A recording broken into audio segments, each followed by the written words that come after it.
வணக்கம் எல்லாருக்கும். என் பேரு சௌந்தர்யா லட்சுமி நாராயணன். நீங்க பார்த்துட்டு இருக்கிறது க்ரோ தமிழ் யூடியூப் சேனல். நீங்க எல்லாருமே நலமா இருக்கீங்க அப்படின்னு நான் நம்புறேன். நீங்க நிஃப்டி பிஎஸ்யூ பேங்க் இண்டெக்ஸ் சார்ட்டை இப்போ ஓபன் பண்ணி பார்த்தீங்கன்னா கிளியரா என்ன தெரியுது அப்படின்னா, பிஎஸ்யூ இண்டெக்ஸ் வந்து ஒரு பிரேக் அவுட் கொடுக்க போகுது அப்படிங்கறத தெரியுது. இந்த பேங்க் இண்டெக்ஸ் இது ஒரு டெக்னிக்கல் பிரேக் அவுட் கிடையாது, ஒரு ஸ்ட்ராங் ஃபண்டமெண்டல் பிரேக் அவுட்டா இருக்கிறதுக்கு வாய்ப்பு இருக்கு. சில பிரைவேட் பேங்கான ஹெச்டிஎஃப்சி, கோட்டக் மஹிந்திரா பேங்க் இதெல்லாம் ஆல்ரெடி வந்து சைட்வேஸ் தான் மூவ் ஆயிட்டு இருக்கு. ஸோ உண்மையான கேள்வி என்ன அப்படின்னா, இந்த அவுட் பெர்ஃபார்மன்ஸ் நடக்குதுல்ல பிஎஸ்யூ பேங்க்கு, இது என்ன காரணம் தான்? முதல் காரணம் என்பிஏ, அதாவது நான் பெர்ஃபார்மிங் அசெட் அப்படின்னு சொல்லுவோம். இதெல்லாம் கிளீன் அப் பண்ணிருக்காங்க. ஏர்லியரா பிஎஸ்யூ பேங்க் வந்து பேட் லோன் அப்படின்னு எல்லாரும் சொல்லுவாங்க. பட் கிராஸ் என்பிஏ வந்து 9% இருந்தது FY21ல, 2% ஃபால் ஆயிருக்கு FY25ல. அதாவது இந்த ப்ராப்ளமேட்டிக் லோன்ஸ் எல்லாம் இல்ல, ஆப்பர்ச்சுனிட்டிஸ் இருக்கு அவங்களுக்கு மணி ஏர்ன் பண்றதுக்கு.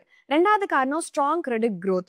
சர்ச் வந்து இருக்கு ரீட்டைல், எம்எஸ்எம்இ, அப்புறம் இன்ஃப்ராஸ்ட்ரக்சர் லெண்டிங்ல. ஃபர்ஸ்ட் டைம் 14 வருஷத்துல பிஎஸ்யூ பேங்க்ஸ் வந்து அவுட் பேஸ் பண்ணிக்கு பிரைவேட் பேங்க் லோன் வளர்ச்சியில பார்த்தோம்னா. எண்ட் ஆஃப் FY25ல பிஎஸ்யூ பேங்க் 13% வளர்ச்சி காட்டிருக்காங்க. பிரைவேட் பேங்க் வந்து ஆல்மோஸ்ட் ஒரு 9% அப்படிங்கிற ஒரு இடத்துல தான் இருந்திருக்காங்க.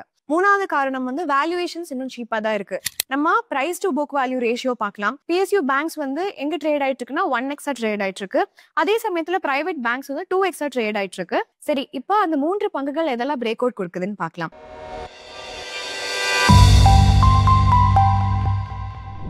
முதல்ல பார்க்க போற பங்கு வந்து கனரா பேங்க். கனரா பேங்க் ஒரு ஓல்டு பிஎஸ்யூ பேங்க். இது 1906ல இருந்து ஆப்ரேட் பண்ணிட்டு இருக்காங்க. QNFI26ல 9800 பிரான்ச், 7900 ATM இருக்கு. 4 இன்டர்நேஷனல் பிரான்ச் இருக்கு. எங்கெல்லாம் பாத்தீங்கன்னா லண்டன், நியூயார்க், துபாய், அப்புறம் கிஃப்ட் சிட்டி இந்த இடத்துல எல்லாம் இருக்கு. இந்த பேங்க் வந்து லெண்டிங் வந்து நிறைய துறைகளுக்கு கொடுத்துட்டு இருக்காங்க. இன்ஃப்ராஸ்ட்ரக்சர்ல 36%, NBFC 34%, commercial real estate 5%, engineering 3%.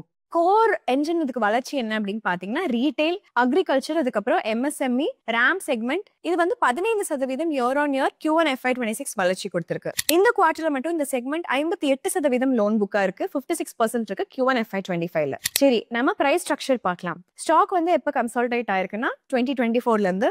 Last week இந்த ஸ்டாக் வந்து ஒரு ஆல் டைம் ஹை கொடுத்திருக்கு. பேரலல் சேனல் பிரேக் அவுட் அப்படின்னு நம்ம சொல்லலாம். பட் என்ன நோட் பண்ணோம் அப்படின்னா 115 லெவல்ஸ்க்கு கீழே போயிடுச்சுன்னா அந்த ட்ரெண்ட் இன்வாலிடேட் ஆயிரும். இந்த பேங்கோட சில முக்கியமான மெட்ரிக்ஸ் இருக்குல்ல, அது என்னங்கிறத இப்ப பார்க்கலாம். லோன் புக் க்ரோத் வந்து 12.4% இயர் ஆன் இயர் சொல்லலாம். மெயினா வந்து ரீட்டைல், அக்ரி, MSME, RAM செக்மெண்ட்ஸ்னால தான். ரீட்டைல் லோன்ஸ் 34% வளர்ந்திருக்கு. ஹவுசிங் அண்ட் வெஹிக்கிள் லோன்ஸ் வந்து டபுள் டிஜிட் வளர்ச்சி காட்டியிருக்குன்னு சொல்லலாம். நெட் இன்ட்ரெஸ்ட் மார்ஜின், அதாவது ப்ராஃபிட் மார்ஜின், இது வந்து யார் கூட பார்ப்பாங்கன்னா பேங்க் லெண்டிங் அண்ட் டெபாசிட்ஸ், அதுக்கு பிட்வீன் பார்ப்பாங்க. 2.9% இயர் ஆன் இயர் ஃபால் ஆயிருக்கு. 100 BPS ரெப்போ ரேட் கட்ஸ் இமீடியட்டா லோன் ரேட்டை இம்பாக்ட் பண்ணிக்கு. டெபாசிட் ரேட் ரீப்ரைஸ் ஆயிருக்கு. அதுக்கப்புறமா ஒரு ஷார்ட் டேர்ம் மார்ஜின் பிரஷர் வந்து இது கிரியேட் பண்ணிக்கு. நெட் NPA இது என்ன இண்டிகேட் பண்ணுதுன்னா போர்ஷன் ஆஃப் டிஃபால்டட் லோன்ஸை காட்டுது. இது 1.24% இருந்து 0.63% கம்மியா இருக்கு. ஸ்லிப்பேஜஸ் லோவா இருக்கு, 0.8%. பேங்க் வந்து எக்ஸ்ட்ரா ப்ரொவிஷன்ஸ் பண்ணிருக்காங்க இந்த புக்கை இன்னும் கிளீனா வைக்கணும் அப்படிங்கிறதுக்காக. நம்ம இப்ப இந்த வங்கியோட நிதிகளை பார்த்தோம்னா டோட்டல் இன்கம் வந்து ஸ்ட்ராங்கா இருந்திருக்கு. 16% இயர் ஆன் இயர் இன்க்ரீஸ் இருந்திருக்கு. ஃபீ இன்கம்ல கெயின்ஸ் ஃப்ரம் OMO, அதாவது ஓப்பன் மார்க்கெட் ஆபரேஷன்ஸ்ல, ட்ரெஷரி சைட்ல, அதுக்கப்புறம் ஹையர் ஏர்னிங்ஸ் இருக்கு. பிரையாரிட்டி செக்டர் லெண்டிங் டீல்ஸ் 3% அப்படிங்கிற வளர்ச்சியில. ப்ரொவிஷன்ஸ் லைட்டா அதிகமா இருக்கு. பேங்க் வந்து எக்ஸ்ட்ரா 1200 crores பஃபரா வச்சிருக்காங்க. 2 லார்ஜ் அக்கௌண்ட்ல, ஒன்னு ரியல் எஸ்டேட் ப்ராஜெக்டும், ஒன்னு இரிகேஷன் லோனும். ஸ்லைட்டா ஹையர் ரிஸ்க் இருக்கு. இந்த லோன்ஸ் வந்து பேடா டர்ன் இருக்கு. நெட் ப்ராஃபிட் 21% அதிகமா இருக்கு. ஆப்ரேட்டிங் ப்ராஃபிட்டும் அதிகமா இருக்கு. கிரெடிட் காஸ்ட் வந்து கண்ட்ரோல்ல இருந்திருக்குன்னு சொல்லலாம். Combined with earnings, treasury, priority sector lending certificates, இதுக்கப்புறம் ஃபீ இன்கம், இது எல்லாமே ஓவராலா ப்ராஃபிட்டபிலிட்டியை இந்த பர்டிகுலர் பங்குக்கு வந்து பூஸ்ட் பண்ணிருக்குன்னு சொல்லலாம். இந்த பங்கோட growth அவுட்லுக் என்ன இருக்குன்னு பார்க்கலாம். மேனேஜ்மெண்ட் என்ன சொல்றாங்கன்னா FY26ல கிரெடிட் growth 11 to 12% வந்து அச்சீவ் பண்ணலாம் சொல்றாங்க. அந்த RAM செக்மெண்ட் வந்து 15% வளருது. கார்பரேட் புக்கும் 10% வளருதுன்னு சொல்றாங்க. என்ன ரிஸ்க், என்ன சவால்கள் பார்க்கலாம். கனரா பேங்கோட ரிஸ்க் வந்து லோ காசா ரேஷியோ. கரண்டா இது வந்து 29 இருந்து 30% இருக்கு. காசானா என்னன்னா current and savings account deposit அப்படின்னு நம்ம சொல்லலாங்க. இது என்ன கொடுக்கும்னா பேங்க்குக்கு லோ காஸ்ட் ஃபண்ட்ஸ் வந்து கொடுக்கும். காசா ரேஷியோ கம்மியாச்சுன்னா இந்த பேங்க் வந்து நிறைய பணம் ரேஸ் பண்ணணும், ஹை இன்ட்ரெஸ்ட் ஃபிக்ஸ் டெபாசிட்ஸ் மூலமா அப்படிங்கறது அர்த்தம்.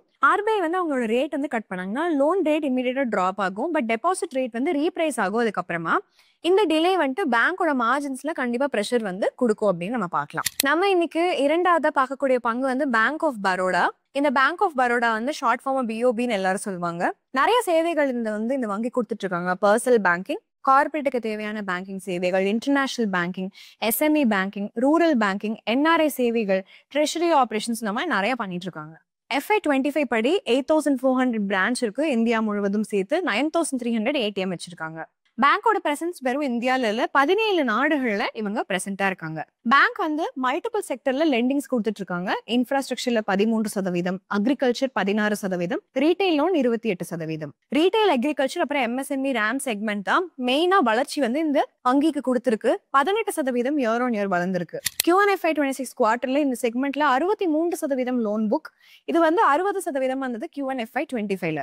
இந்த ஸ்டாக் வந்து ஒரு டவுன்வர்ட் பேரலல் சேனலுக்கு அப்புறம் பிரேக் அவுட் கொடுத்திருக்கு. ஒரு கன்சல்டேஷனும் ஆயிருக்கு. டெக்னிக்கலா இது ஒரு ட்ரெண்ட் ரிவர்சல் பிரேக் அவுட் அப்படின்னு நம்ம சொல்லலாம். பட் என்ன நோட் பண்ணணும்னா, ஸ்டாக் உடைய லெவல் 245 கீழே போயிடுச்சுன்னா இந்த ட்ரெண்ட் இன்வாலிடேட் ஆயிரும். இப்போ இந்த பேங்கோட கீ மெட்ரிக்ஸை பார்க்கலாம். Q1 FY26ல லோன் புக் growth வந்து 12.6%, மேனேஜ்மெண்ட் வந்து 11 to 13% growth FY26ல இருக்கும்னு சொல்றாங்க. நெட் இன்ட்ரெஸ்ட் மார்ஜின் Q1 FY26ல 2.91%, 3.18% வந்து கம்மியா இருக்கு Q1 FY25ல. NIM ஸ்டேபிளா இருக்கு 3.06%ல. இன்டர்நேஷனல் புக்கோட NIM வந்து 1.75% லோவரா இருக்கு. ஏன்னா டீல்ஸ் வந்து லோவர் ரேட்ஸ்ல எக்ஸிக்யூட் பண்ணிருக்காங்க. மேனேஜ்மெண்ட் என்ன சொல்றாங்கன்னா, டொமஸ்டிக் மார்ஜின்ஸ் வந்து 3% பக்கம் இருக்கு. இது ஒரு கம்ஃபர்டபிள் ஜோன் அப்படின்னு சொல்றாங்க.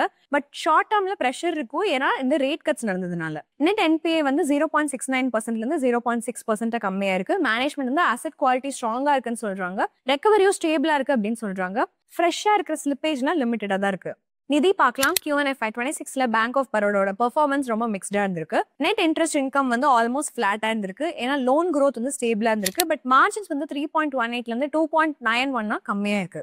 ரீசன் என்னன்னா, ரெப்போ ரேட் கட்டுதாங்க. இதனால லெண்டிங் ரேட்ஸ் வந்து டிராப் ஆயிருக்கு குயிக்கா. பட் டெபாசிட் காஸ்ட் வந்து மறுபடியும் ரீப்ரைஸ் ஆயிருக்கு. நான் இன்ட்ரெஸ்ட் இன்கம் வந்து 19% இயர் ஆன் இயர் growth பார்த்திருக்கு. இது வந்து ட்ரெஷரி அதுக்கப்புறம் ஃபீ பேஸ் பிசினஸ் சப்போர்ட் பண்ணிருக்கு. ப்ரொவிஷன்ஸும் வந்து 40% அதிகமாயிருக்கு. மெயினா வந்து ப்ரொவிஷனிங் ஃபார் ஏதோ ஒரு லார்ஜ் அக்கௌண்ட்க்கோ இல்ல ஹை கிரெடிட் காஸ்ட்க்கோ இங்க பண்ணதுனால தான். இதனால நெட் ப்ராஃபிட் 3469 crores இருந்திருக்கு. 27% இயர் ஆன் இயர் டிக்ளைன் இருந்திருக்கு. growth அவுட்லுக் பார்க்கலாம். பேங்க் ஆஃப் பரோடா RAM புக்கோட ரீட்டைல், அக்ரி அண்ட் MSME இந்த அக்கௌண்ட்ஸ் வந்து 62.7% டோட்டல் லோன் புக்ல இருக்கு. 57% இருந்தது 2 years ago, அதிகமாயிருக்கு. மேனேஜ்மெண்ட் டார்கெட் என்ன அப்படின்னா, இந்த RAM வந்து 65% வந்து நெக்ஸ்ட் 2 to 3 yearsல அதிகமாக்கணுங்கிறது. கிரானுலர், அதுக்கப்புறம் லோவர் ரிஸ்கா இருக்கிற விஷயங்களை நம்ம ஆட் பண்ணணும் அப்படிங்கிறது தான் மேனேஜ்மெண்டோட ஓவரால் பிளான். எந்த நிறுவனம்னாலும் ரிஸ்க்கும் இருக்கும், சவால்கள் இருக்கும். மார்ஜின் சாஃப்ட்னஸ், அதுக்கப்புறம் ஹை ப்ரொவிஷனிங், இது ரெண்டுமே சேர்த்து இந்த பேங்கோட நியர் டேர்ம் லாபத்துல ரிஸ்க் வந்து காட்டலாம். ட்ரெண்டா ரேட் கட்ஸ் வந்து நடந்துட்டே இருந்துச்சு அப்படின்னா ஒரு ட்ரெண்டா ப்ரொவிஷனிங் கண்டினியூ ஆகும். ஸோ ஒரு பாசிபிலிட்டி இருக்கும் ஷார்ட் டேர்ம் ப்ரெஷர் இந்த ஏர்னிங்ஸ்ல இருக்குல்ல அதுல. அடுத்தது பார்க்க போற பங்கு இந்தியன் பேங்க். இந்தியன் பேங்க் ஒரு மீடியம் சைஸ் பப்ளிக் செக்டர் பேங்கா இருக்காங்க. 1907ல ஆரம்பிச்சாங்க. மெயின் செக்மெண்ட் வந்து ட்ரெஷரி, கார்பரேட் அப்புறம் ரீட்டைல் பேங்கிங். Q1 FY26 பண்ணி 5900 பிரான்ச் இருக்கு இந்தியால. 5400 ATMs. பேங்க்கு 4 ஓவர்சீஸ் பிரான்ச்சும் இருக்கு. இது வந்து மல்டிபிள் செக்டருக்கு இந்த பேங்க் வந்து லெண்ட் பண்றாங்க. Infrastructure 10%, agriculture 26%, retail loan 22%. இதனுடைய retail, agriculture and MSME RAM segment தான் கோர் growth-ஆ இருந்திருக்கு. சரிங்களா, 16% வளர்ந்திருக்கு Q1 FY26 year on year அப்படின்னு சொல்லலாம். இந்த குவார்டர்ல இந்த செக்மெண்ட் மட்டும் 65% லோன் புக்ல கான்ட்ரிபியூட் பண்ணிருக்காங்க. சரி, இப்போ இந்த பேங்கோட சில கீ மெட்ரிக்ஸை பார்க்கலாம். Q1 FY26ல லோன் புக் growth வந்து 11.5%, மேனேஜ்மெண்ட் வந்து 10ல இருந்து 12% அப்படின்னு சொல்லிட்டு கைட் பண்றாங்க FY26ல. நெட் இன்ட்ரெஸ்ட் மார்ஜின் வந்து 3.44ல இருந்து 3.23% கம்மியா இருக்கு. இமீடியட் இம்பாக்ட் வந்து 100 BPS ரெப்போ கட் லோன் ரேட்ஸ்ல நம்ம பார்த்திருக்கோம். டெபாசிட் ரேட் ரீப்ரைஸ் ஆயிருக்கு அதுக்கப்புறமா. ஸோ ஒரு ஷார்ட் டேர்ம் மார்ஜின் ப்ரெஷர் இருக்கும். பேங்க் வந்து என்ன சொல்லியிருக்காங்கன்னா, NIM வந்து 3.15 to 3.3% கைடு அப்படின்னு சொல்லிட்டு சொல்லியிருக்காங்க. மார்ஜின்ஸ்ல ப்ரெஷர் இருக்கும் கண்டிப்பா. நெட் NPA வந்து 0.39% to 0.18% இருக்கு. ஸ்லிப்பேஜஸ் வந்து 0.94% லெஸ்ஸா இருக்கு. ரெக்கவரி ரேட் வந்து கன்சிஸ்டன்டா இருக்கு அப்படிங்கறத நம்ம பார்க்கலாம். டெக்னிக்கலா இந்த பங்கை நம்ம அனாலிசிஸ் பண்ணி பார்த்தோம்னா, இந்தியன் பேங்க் வந்து ஆல்ரெடி ஒரு பிரேக் அவுட் கம்ப்ளீட் பண்ணிருக்காங்க. ஒரு ரேலியும் இந்த நிறுவனம் வந்து காமிச்சிருக்காங்க. பட் கரண்டா ஒரு எக்ஸ்டெண்டட் மூவ் நடந்திருக்கு. அண்ட் இந்த கரண்ட் லெவல்ல நம்ம இம்பார்ட்டண்டா என்ன நோட் பண்ணோம் அப்படின்னா, பிரைஸ் வந்து மறுபடியும் அதோட பிரேக் அவுட் ரீடெஸ்ட் லெவலுக்கு வந்துருச்சுன்னா இது வந்து ஒரு பெட்டர் ரிஸ்க் ரிவார்ட் நமக்கு கொடுக்கும் அப்படிங்கறத அர்த்தம். 640 லெவல்ஸ் கீழே வந்துருச்சுன்னா இந்த ஸ்டாக்கோட ட்ரெண்ட் வந்து இன்வாலிடேட் ஆயிரும். சரி, இப்போ பேங்க்குடைய நிதியை பத்தி நம்ம பார்க்கலாம். நெட் இன்ட்ரெஸ்ட் இன்கம் வந்து 3% தான் வளர்ந்திருக்கு. ஷார்ட் டேர்ம் மார்ஜின் பிரஷரை இது வந்து பர்சிஸ்ட் ஆகுது அப்படிங்கறத காட்டுது. அதே சமயத்துல நான் இன்ட்ரெஸ்ட் இன்கம் வந்து 28% அதிகமாயிருக்கு. இது யாரு சப்போர்ட் பண்றாங்க? ட்ரெஷரி, அதுக்கப்புறம் ஃபீ இன்கம். பட் டிக்ளைன் ஆயிருக்கு குவார்டர் ஆன் குவார்டர். ஏன்னா ப்ரீவியஸ் குவார்டர்ல வந்துட்டு இந்த ஒன் டைம் கெயின் வந்து அவங்க பார்த்திருந்தாங்க, டாக்ஸ் ரீஃபண்ட், அதுக்கப்புறம் பெனால்டி ரெக்கவரிஸ்னால.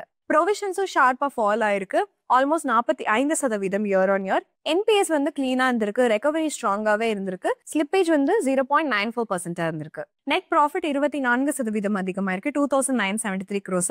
பாட்டம் லைன் வந்து நான் இன்ட்ரெஸ்ட் இன்கம் சப்போர்ட் பண்ணிக்கு, லோவர் ப்ரொவிஷன்ஸ் தான் இருந்திருக்கு, அது மார்ஜின் பிரஷர் இருந்திருந்தாலும். மேனேஜ்மெண்ட் வந்து 10 to 12% கிரெடிட் growth இருக்கும் FY26 அப்படின்னு சொல்லிட்டு நம்மள கைட் பண்ணிருக்காங்க. என்ன ரிஸ்க் இருக்கு, என்ன சவால்கள் இருக்குன்னு பார்த்தோம்னா, காசா ரேஷியோ வந்து 38.97 இருந்து 40.17 வந்து மார்ச்ல ஃபால் ஆயிருக்கு. மேனேஜ்மெண்ட் என்ன சொல்லியிருக்காங்கன்னா 40%ல அபோவா இருக்கிறது சேலஞ்சிங்கா இருக்கும். ஏன்னா கவர்மெண்டோட ஜிட், அதாவது ஜஸ்ட் இன் டைம் பேமெண்ட்ஸ், அதுக்கப்புறம் ஆல்டர்னேட் சேவிங் ஆப்ஷன்ஸ்னால. இது கூட சேர்ந்து போட்டியாளர்கள் ரொம்பவே நிறைய பேர் இருக்காங்க, பிரைவேட் வங்கிகள், அதுக்கப்புறம் ஃபின்டெக் நிறுவனங்களும் இருக்கிறதுனால. இப்ப நம்ம சில கீ மெட்ரிக்ஸ் இந்த 3 பங்குகளுக்கும் கம்பேர் பண்ணி பார்க்கலாம். காசா ரேஷியோஸ் பார்த்தோம்னா bank of Baroda 39.3%, Indian bank 38.9%, Canara 29.5%. ஒரு ஸ்டேபிள் ஃபண்டிங் மிக்ஸ் இருக்கு. கனரா பேங்க்கு வந்து இன்னும் நிறைய ரூம் இருக்கு இம்ப்ரூவ்மெண்ட் பண்றதுக்கு. அதே சமயத்துல என்ஐஎம் சைட் பார்த்தோம்னா மார்ஜின் ஸ்லைட்டா ஸ்குவீஸ்டா இருக்கு. Indian bank 3.23%, BOB 2.91%, Canara 2.55%. இது வந்து ரேட் கட்ஸோட இம்பாக்ட காட்டுது, டிலேட் டெபாசிட் ரீப்ரைசிங் ஆகுது அப்படிங்கறத காட்டுது. அசெட் குவாலிட்டி ஃப்ரண்ட்ல பார்த்தோம்னா பிக்கஸ்ட் பாசிட்டிவ் வந்து கிராஸ் என்பிஏ தான். இது எல்லா பேங்க்குக்குமே வந்து ஃபால் ஆயிருக்கு பிலோ 3%. அண்ட் கண்ட்ரோலிங்கா இருக்கு. டபுள் டிஜிட் என்பிஏ ஒரு சமயத்துல வந்து ப்ரூஃபா இருக்கு அவங்களோட டர்ன் அரௌண்ட்க்கு அப்படின்னு சொல்லலாம். அடுத்து பார்க்க போறது கேபிட்டல் அடிக்வசி ரேஷியோ ஸ்ட்ராங்கா இருக்கு, 16 to 18%. கேபிட்டல் பஃபர் இருக்கு, சப்போர்ட், அது growth சப்போர்ட் பண்ண. பிஎஸ்யூ பேங்க் வந்து வெறும் ரெக்கவரி பத்தி கிடையாது, இட்ஸ் அபவுட் growthன்னு சொல்லலாம். புக் கிளீனா இருக்கு, ஸ்டேபிளா மார்ஜின் இருக்கு, ரீட்டைல் லெட் எக்ஸ்பான்ஷன் நடந்துட்டு இருக்கு, ஒரு புது மொமெண்டம் இந்த வங்கிகளுக்கு கொடுக்குது. கனரா பேங்க், இந்தியன் பேங்க், அதுக்கப்புறம் பேங்க் ஆஃப் பரோடா 3 பேங்க்குமே இம்ப்ரூவ் பண்ணிட்டு இருக்காங்க, அவங்களோட லெண்டிங் குவாலிட்டி இம்ப்ரூவ் பண்றாங்க. பட் என்ன நம்ம பார்க்கணும் அப்படின்னா ஃபர்தர் ரிசர்ச் வந்து நீங்களே பண்ணிட்டு அதுக்கப்புறம் உங்களோட முதலீடு முடிவுகளை நீங்க எடுத்துக்கணும். நம்ம இன்னைக்கு காணொலியில டிஸ்கஸ் பண்ண 3 பங்குகளுமே பை ஆர் செல் ரெக்கமெண்டேஷன் கிடையவே கிடையாதுங்க. நீங்க உங்களுடைய சொந்த ஆய்வுகளை பண்ணி உங்களுடைய முதலீடு முடிவுகளை கரெக்டா எடுத்துக்கோங்க. இன்னும் ஒரு அருமையான காணொலியில நம்ம எல்லாரும் சந்திக்கலாம். அது வரைக்கும் நன்றி, வணக்கம்.